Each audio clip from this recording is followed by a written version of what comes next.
जय जानकी कांत स्मरणं जय जय राम राम। हर नम पार्वती पतये गोपिका जीवन स्मरणं श्रुतिस्मृति पुराणानाम् आलयं करुणालयं नमामि भगवत्पादं शंकरं लोकशंकरं सदाशिव समारंभां शंकराचार्य मध्यमाम् अस्मदाचार्य पर्यन्तां वन्दे गुरु परंपरां। ஸ்ரீ குருப்யோ நமக. இங்க இருக்கிறவா எல்லாருக்கும் என்னுடைய நமஸ்காரங்கள். பகவான் அனுகிரகத்தினாலேயும் பெரியவா ஆசீர்வாதத்தினாலேயும் நம்ம ஊர் ராதா கல்யாணத்துல பகவானை பத்தி பேசுறதுக்கு எனக்கு ஒரு வாய்ப்பு கிடைச்சிருக்கு. பகவான் எடுத்த அவதாரங்கள்ல சிறப்பான 10 அவதாரங்கள்ல தசாவதாரங்கள்னு நம்ம சொல்றோம். அந்த தசாவதாரங்கள்ல 2வதா இருக்கக்கூடிய அவதாரம் கூர்ம அவதாரம் சமுத்திர மந்தன நிகழ்ச்சியை தான் நான் இன்னைக்கு சொல்ல போறேன். சுராசுரம் உத்திமந்தனம் மந்திராஜலம் தத்ரே காமத ரூபேண பிரஸ்த ஏகாதச விபூஹு அப்படிங்கிற அந்த பாகவத ஸ்லோகத்தின்படி அசுரர்களும் தேவர்களும் அந்த பார்க்கடலை கடையிற அந்த நிகழ்ச்சி தான் கூர்ம அவதாரம். அப்படி அந்த கூர்ம அவதாரத்தை எப்படி நடந்ததுன்னு சொல்லணும்னா, அசுரர்களுக்கும் தேவர்களுக்கும் அந்த காலத்துல யுத்தம் நடந்துட்டு இருந்தது. இவா படையெடுத்து போனா அவ சண்டை போடுவா, அவா படையெடுத்து வந்தா இவா சண்டை போடுவா, மாறி மாறி இப்படி யுத்தம் நடந்துட்டே இருந்த போது ஒரு நாள் தேவலோகமான அமராவதி லோகத்துல இந்திராணி கிட்ட பெற்ற ஒரு மாலைய ஒரு அப்சர ஸ்திரீ புஞ்சிகஸ்தலாங்கிற பேர்ல எடுத்துட்டு வந்துட்டு இருந்தா. அந்த மாலையை வச்சுட்டு அவன் நடந்து வந்துட்டு இருந்தா. என்ன பண்றதுன்னு தெரியல அவளுக்கு அதை வச்சுட்டு. அப்போ எதிர்த்தாப்புல துர்வாச மகரிஷி. இந்த துர்வாச மகரிஷி யார் அப்படின்னு கேட்டோம்னா, அத்ரி மகரிஷிக்கும் அனுஷ்யா தேவிக்கும் மும்மூர்த்திகளே குழந்தையா பிறக்கணும்னு ஒரு வேண்டுதல் இருந்தது. அதை நிறைவேற்றி வைக்கிறதுக்காக அந்த பகவான் மூவர்ல சோமன் அப்படிங்கிற மூத்தவரா பிரம்மன் பிறந்தார். அதுக்கப்புறமா இந்த துர்வாசர் 2வதா இருக்கக்கூடியவரா சிவன் பிறந்தார். அதுக்கப்புறமா தத்தாத்ரேய மகரிஷியா அந்த விஷ்ணுவே வந்து பிறந்தார். இப்படி இந்த மூவர்ல 2வதா இருக்கக்கூடிய துர்வாச மகரிஷி ஆத்ரேய கோத்திரக்காரர். இதுல இன்னொரு விசேஷமும் இருக்கு. என்னன்னா, நம்ம கல்யாண மாப்பிள்ள நாளைக்கு இருக்கக்கூடிய கல்யாண மாப்பிள்ள அவரும் ஆத்ரேய கோத்திரக்காரர். அந்த கிருஷ்ணர் ஆத்ரேய கோத்திரக்காரர்.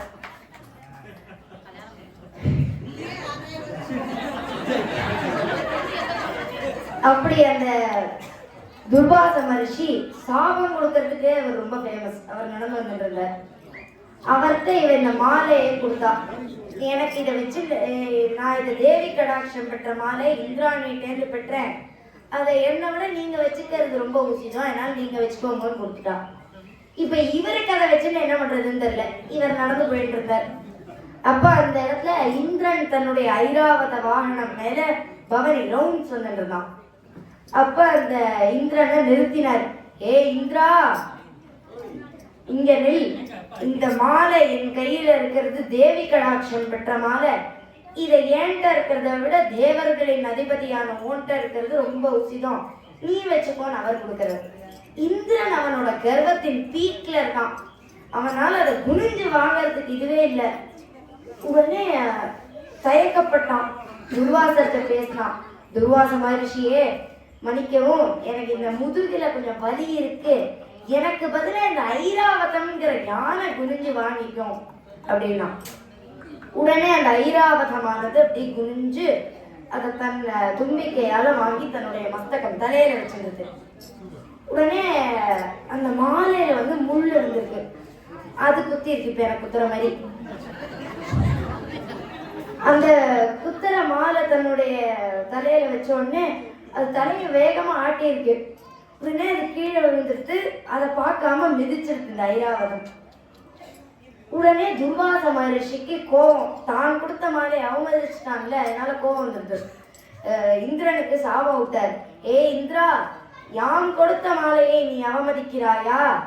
செல்வ செதுக்கினால் உன் அகங்காரம் மமகாரங்கள் அடங்கட்டும்னு சாபம் கொடுத்துட்டார். துர்வாசா சுரவனிதாத்த திவ்யமால்யாம் சக்ராய ஸ்வயமுபதாய தத்ரபூய ஜாகேந்திர பிரதிமிருத்தி தேசசாப சக்கரம் காக்ஷாந்தி தத்வதி ததேவ சஜனானாம் மத்தத்தா பவதா யஸ்மா தீக்ஷிதா மாலா மஹீதலே தஸ்மாத்ர பிரணஷ்ட லக்ஷ்மிகம் திரைலோக்கியம் பவிஷ்யதி அப்படின்னு சாபம் கொடுத்துட்டு இவர் போயிட்டார். சாபம் பலிக்க ஆரம்பிச்சது. அந்த ஐராவதமானது அப்படியே மறைஞ்சு போச்சு. இந்திரன் தொப்புன்னு கீழே விழுந்தான். இந்திரன் அப்படி பக்கத்துல இருக்கிற ஒரு ஜலத்துல பார்த்தான். அங்க பார்த்தா ஒரு ஒட்டு வேஷ்டியை கட்டிட்டு ஒரு துண்டை போத்தின்னு இருக்கான். உடனே அவனுக்கே ஆடை ஆபரணங்கள்லாம் அணிஞ்சுட்டு இருந்தவன் இப்படி இருக்கான். அவனுக்கு புரிஞ்சுட்டான் தன்னுடைய செல்வம் போயிடுத்துன்னு. அப்படியே தட்டி தடுமாறி அமராவதியில அவன் கோட்டை இருந்த இடத்துக்கு போறான். அங்க போய் பார்த்தா ஒரு குடிசை இருக்கு. அந்த குடிசைக்குள்ள நுழையிறான். அந்த குடிசையில ஒருத்தி நிக்கிறா. ஒட்டு புடவையெல்லாம் கட்டி நிக்கிறா. இங்க இந்திராணின்னு ஒருத்தி இருந்தாலே அவ எங்க அப்படிங்கிறான்.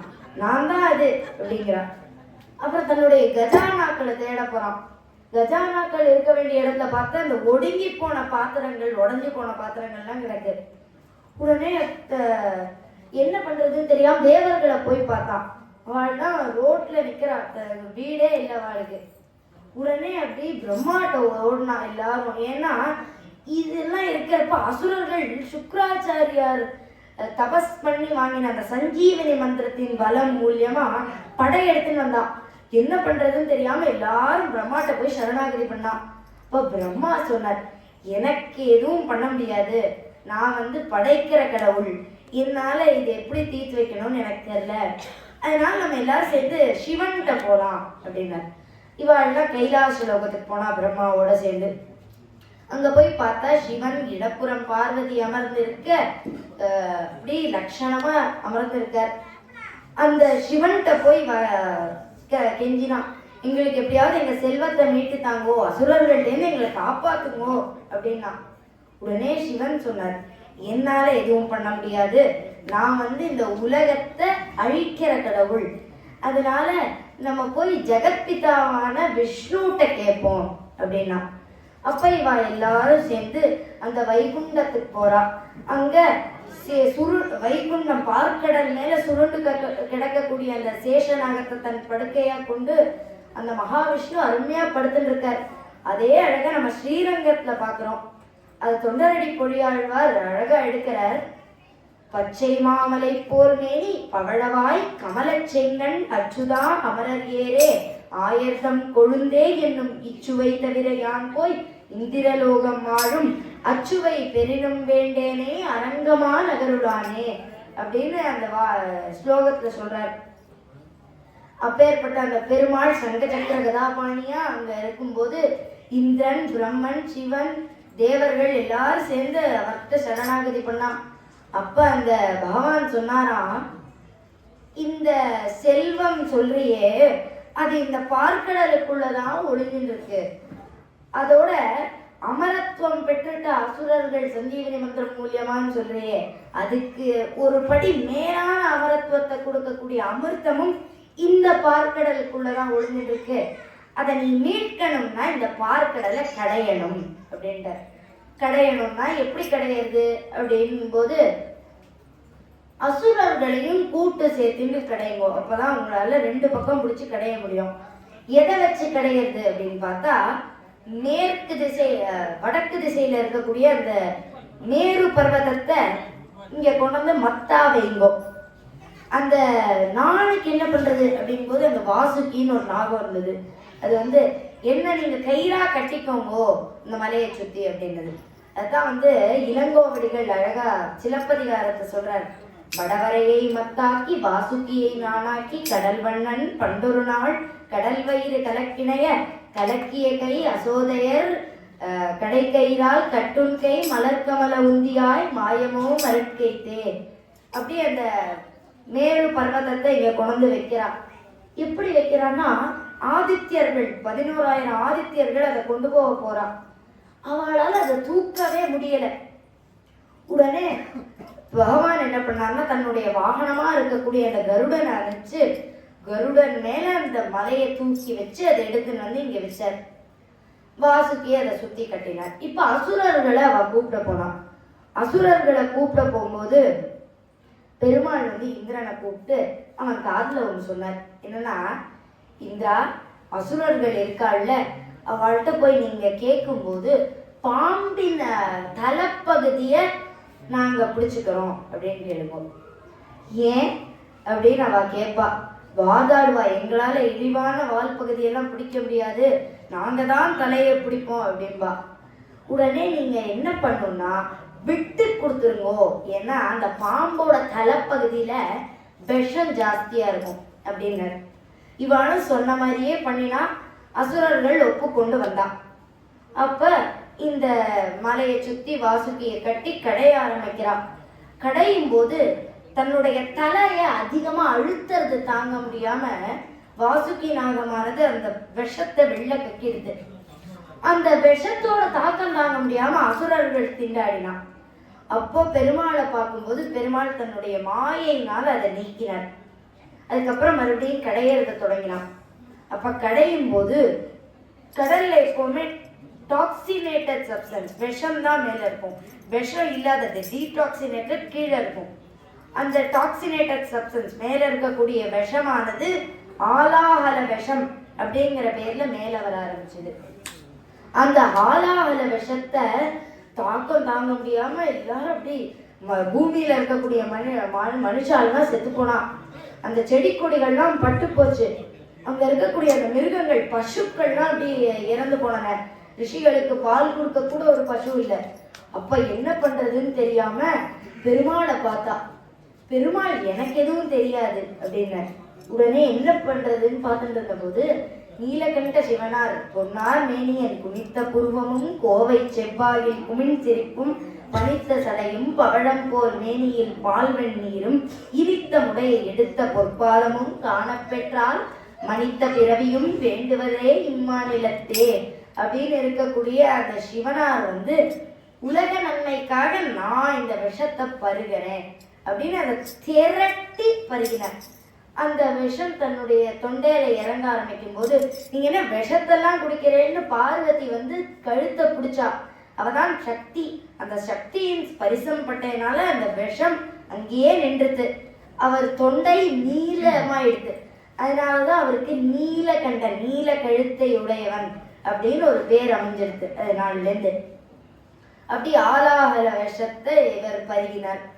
அதுக்கப்புறமா மேல வர ஆரம்பிச்சது ஒவ்வொன்னா. முதல்ல உச்சை ஸ்ரவஸ் அப்படிங்கிற ஒரு உயர்ந்த ஜாதி குதிரை வந்தது. அந்த உயர்ந்த ஜாதி குதிரை வெள்ள வெள்ளையன்னு இருக்கக்கூடிய அந்த உச்சை ஸ்ரவஸ இந்திரன் எடுத்துட்டான். அதுக்கப்புறமா ஐராவதம் எனக்கூடிய ஒரு யானை, அந்த இந்திரனின் வாகனம் வந்தது. அதையும் இந்திரனே எடுத்துட்டான், தேவர்கள் எடுத்துட்டான்.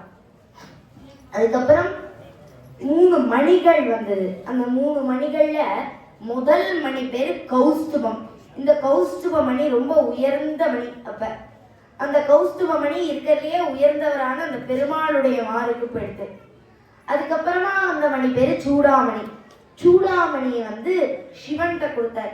சிவன் எங்க வச்சுக்கிறது, தன் ஜடாமுடியில ஒரு பக்கம் சந்திரன், இன்னொரு பக்கம் கங்கா, எங்க வச்சுக்கிறதுன்னு தெரியாம அது அம்பாள்கிட்ட கொடுத்தார். அம்பாள்கிட்ட கொடுத்தார். ஆனா ராமாயணத்துல சூடாமணி சீதைகிட்ட இருந்ததா வரும். எப்படி அப்படின்னு பார்த்தா இது புராணங்கள்ல இல்ல, நம்மளா சொல்றதுதான். மிதிலா அப்படிங்கிறது நேபாளில் இருக்கு. ஹிமாலயாஸ் தான் கைலாயம். பார்டர் தானே, இந்தியா நேபாள் பார்டர் தானே. பார்வதியே அவளுக்கு ஆசிரமங்களுக்கு போனப்ப கொடுத்துருக்கலாம் அப்படின்னு சொல்றான். அதுக்கப்புறமா வந்த அந்த மணி பேரு சிந்தாமணி. இது கேட்டதை கொடுக்கும் கல். இந்த கல்லை இந்திரன் தன் கைவசப்படுத்திட்டான். அதுக்கப்புறமா வாருணி அப்படிங்கிற ஒரு பானம் வந்தது. அந்த வாருணிங்கிற பானத்தை அசுரர்கள் எடுத்துட்டான். அதுக்கப்புறமா காமதேனு, கேட்டதை கொடுக்கக்கூடிய பசு வந்தது. இத சப்த ரிஷிகள் தன்னுடைய ஹபிஸ் யஜ்ஞத்துக்கு தேவைப்படுற அந்த நெய் இதுக்காகலாம் எடுத்துட்டான். அதுக்கப்புறமா ஒரு மரம் வந்தது. அந்த மரத்தின் பெயர் கற்பக விருட்சம். அந்த கற்பகர விருட்சம் கேட்டதை கொடுக்கக்கூடிய ஒரு மரம். அந்த மரத்தை இந்திரன் தன்னுடைய தோட்டத்துல வச்சிருந்தான். அதுக்கப்புறமா இவ கடைய கடைய அந்த மலையானது வாரம் தாங்காம கீழே போக ஆரம்பிச்சது. அந்த மலை அப்படி கீழே போக போக இவாளும் சேர்ந்து அப்படியே மூழ்கிறான் அந்த மலையின் வெயிட் தாங்க முடியாம. அப்ப என்ன பண்றதுன்னு பார்த்தா பெருமாள் அப்படி தன்னுடைய சக்தியினால கூர்மம் ஆமையா ஒரு அவதாரம் எடுத்து அவ்வளோ பெரிய ஆமை அந்த மலையை தாங்கினார்.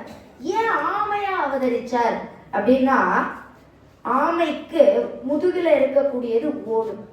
அந்த ஓடு ரொம்ப பலம் வாய்ந்தது. அந்த ஓடை வச்சு அந்த மலையை தாங்கினார். அவ்வளோ சக்தி வாய்ந்த அந்த ஓடு. அப்படி ஆமையா அவதரிச்சார். ஆமையா அவதரிச்சு கீழே தாங்கிட்டு இருக்கார். மேல இப்படி ஆட ஆரம்பிக்கிறது. என்ன பண்றதுன்னு இப்ப மறுபடியும் பிரச்சனை வருது அப்படின்னு பார்த்தபோது அந்த பகவானே அனந்தன் அப்படின்னு ஒரு விஸ்வரூப அவதாரம் எடுத்து தன்னுடைய கட்ட விரலால அந்த மலையின் மேல அழுத்தி பிடிச்சிட்டார். அப்படி அந்த அனந்தாவதாரம் கூர்மாவதாரம்லாம் எடுத்தார் பகவான். இதுல கூர்மாவதாரத்துல பாகவதத்துல இது வருது. வைஷ்ணவ ஆச்சாரியன் தேசிகன் சொல்லிட்டு ஒருத்தர், அவர் இத தன்னுடைய தசாவதார ஸ்தோத்திரத்துல வர்ணிக்கிறார்.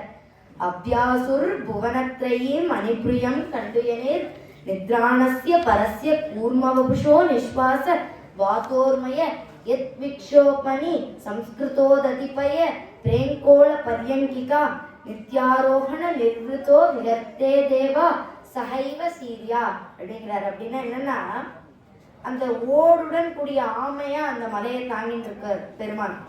அப்போ அவ கிர்ரு கிர்ருன்னு கடையிறது இவருக்கு முதுகு சொரியிற மாதிரி இருந்ததாம். அப்ப முதுகு சொரிஞ்சின்ற போது இவருக்கு தூக்கம் வந்திருக்கு. தூங்கும் போது கொரட்டை விட்டுருக்காரு. அந்த கொரட்டையின் அந்த வேவ் தான் கடல்ல வேவா மாறிடுது, அலையா மாறிடுது அப்படின்னு இதுல எடுக்கிறார். அப்படி கூர்ம அவதாரம் எடுத்தார். மறுபடியும் கடைய கடைய ஒரு ஒரு வெள்ளை வெளியேன்னு இருக்கக்கூடிய யானைகள் நாளுக்கு சுத்தி இருந்தது. அப்ப மேல ஒரு தாமரைப்பூ வந்தது. அந்த தாமரைப்பூ மெது மெதுவா திறந்தது. அந்த தாமரைப்பூலேருந்து அப்படி ஒரு தங்க நிறம் வீசுது. அது அப்படியே முழுசா திறந்தப்ப அந்த ஐஸ்வர்ய கலசங்களோட மோட்சத்தை கொடுக்கக்கூடிய அந்த கரங்களோட விராட்டியான லக்ஷ்மி உட்கார்ந்து இருந்தா. அந்த லக்ஷ்மி இரண்யவர்ணாம் ஹரிணி அப்படின்னு இருக்கக்கூடிய அந்த லக்ஷ்மி இறங்கி வந்தா அந்த தாமரையிலேருந்து. அந்த தாமரையிலேருந்து இறங்கி மெது மெதுவா அந்த கடல்ல நடந்து போய் பெருமானங்க மேல இருந்தார். அனந்தாவதாரத்துல அவருடைய மார்ல போய் கட்டி பிடிச்சு அவர் மார்ல உட்காந்துட்டார், நெஞ்சில உட்காந்துட்டார். அப்படி லக்ஷ்மி ஸ்வயம்பரம் இந்த சமுத்திர மந்தன நிகழ்ச்சியில நடந்தது. அந்த லக்ஷ்மிக்கு அப்புறமா அமிர்த கலசத்தை எடுத்துட்டு தன்வந்திரி எனக்குடைய இன்னொரு பகவான் விஷ்ணுவின் அவதாரம் வந்தது. அந்த தன்வந்திரி அவதாரத்தை விஷ்ணு எடுத்ததுக்காக அந்த அமிர்த கலசத்தை எடுக்கலாம். அவர் மேல வந்தது அந்த தினத்தை தன் திரையோதசி அப்படின்பா. அந்த அமிர்த கலசத்தை கீழே வச்சுட்டு அவர் மறுபடியும் பெருமாள் கிட்டேயே போயிட்டார். அந்த அமிர்த கலசத்தை இப்ப யார் எடுத்துக்கிறது, தேவர்களா அசுரர்களா அப்படின்னு சண்டை வந்தது. அப்போ தேவர்கள் இது எங்களுக்கு அப்படின்னா, அசுரர்கள் இல்ல இது எங்களுக்கு அப்படின்னு சண்டை போட்டு இருந்த போது பெருமாளை பார்த்தா இந்திரன். அப்ப அந்த நாராயணனே மோகினி எனக்கூடிய ஒரு அவதாரம் எடுத்தார். மோகினி அவதாரம் பெண் ரூபம். அந்த அவதாரம் எதுக்குன்னா டிஸ்ட்ராக்ஷன் கிரியேட் பண்றான். அப்போ தேவர்களையும் அசுரர்களையும் வரிசையில உட்கார வச்சார். அப்ப அந்த அமிர்த கலசத்தை அவர் எடுத்துட்டார். தேவர்களுக்கு கொஞ்சம் கொஞ்சமா ஊத்திட்டே இருந்தார். அசுரர்களே இப்படி மயக்கிட்டே இருந்தார். அப்ப அசுரர்கள்ல ஒருத்தனான ஒரு அசுரன் அந்த தேவர்கள் வரிசையில போய் உட்கார்ந்துட்டான். தேவன் மாதிரி மார்வேஷம் போட்டுன்னு போய் உட்கார்ந்தான். பெருமாள் அதை கண்டுக்கல. அவர் பாட்டுக்கு அசுரர்களை பார்த்துட்டே தேவர்களுக்கு ஊத்திட்டார். ஆனா சந்திரனும் சூரியனும் அதை பார்த்தா, இவன் அசுரனே, அசுரர்கள் எண்ணிக்கையில ஒருவன் குறையறான், தேவர்கள் எண்ணிக்கையில ஒருத்தன் கூடியிருக்கான், இவன் அசுரன் அப்படின்னு கண்டுபிடிச்சா. உடனே அந்த மோகினி அதாவது பகவான்கிட்ட போய் சொன்னான், இவன் அசுரன், இவனுக்கு நீங்க கொடுக்காதீங்க அப்படின்னு சொல்லும்போது அவர் ஊத்திட்டார். அதை அவன் லேசா பருவம் பருகிட்டான். இதை தெரிஞ்சுடனே இவர் அந்த அமிர்த கலசத்தின் மூடி மிக சுதர்சனமா மாறித்து அதை வச்சு அவனுடைய அந்த உடம்பை பாதியா வெட்டினார். இப்ப அந்த உடம்பும் தலைப்பகுதியும் வேற வேற இருக்கு. சந்திர சூரியன்கள் மாட்டி கொடுத்தார். இந்த பாம்பானது ஒரு பாம்பு அங்க போயிட்டு இருந்தது. அந்த பாம்பை பாதியா வெட்டி பாம்பின் தலைப்பகுதிய இந்த அசுரனின் கால் பகுதிக்கும் பாம்பின் உடம்பு பகுதியை இந்த அசுரனின் தலைப்பகுதிக்கும் பொருத்தினார் பகவான். அப்போ அதுதான் ராகு கேது அப்படிங்கிற இரு நிழல் கிரகங்களாச்சு. இப்ப அது இன்னும் ரொம்ப கிளியரா இருக்கு. ஏன்னா சந்திரனை கேது கிரகணம் பண்றான், சூரியனை ராகு கிரகணம் பண்றான். ஏன்னா இப்படி மாட்டி கொடுத்ததுனால்தான் அந்த சந்திர சூரிய கிரகணங்கள் அப்படி நடந்தது. அப்படி மோகினி அவதாரம் எடுத்து அமிர்தங்களை தேவர்களுக்கு மட்டும் கொடுத்து அவளுக்கு அமரத்துவம் கொடுத்தார். இப்படி எல்லாமே பகவானா இருந்து மலையை தாங்கினது பகவான், மேலேந்து பிடிச்சது பகவான், அந்த மோகினியா இருந்து தேவர்களுக்கு அமிர்தம் கொடுத்தது பகவான், அந்த அமிர்தத்தை எடுத்து வந்தது தன்வந்திரியா இருக்கக்கூடிய அந்த பகவான். இப்படி பகவான் நாராயணன் எல்லா இடத்துலேருந்தும் அதை கூர்மாவதாரம் சமுத்திர மந்தனத்தை நடத்தினார். அப்படிப்பட்ட அந்த பகவானை இப்ப வழிபடுறதுக்கு ரொம்ப எளிதான முறை நாம சங்கீர்த்தனம். அந்த நாம சங்கீர்த்தனம் அதுலயும் ரொம்ப உயர்ந்தது நித்தியம் அனுமனே ஜபிக்கக்கூடிய அந்த ராமநாமம். அப்படிப்பட்ட அந்த ராமநாமத்தை சொல்லி என்னுடைய சொற்பொழிவை நான் முடிச்சுக்கிறேன். ராம ராம ராம ராம ராம ராம ராம ராம ராம ராம ராம ராம சீதா ராம். जय जानकी कांत स्मरणम. हर हर नमः पार्वती पतये. गोपिका जीवन स्मरणम. अंजलि पुत्र आंजनेय स्वामी के. Thank you.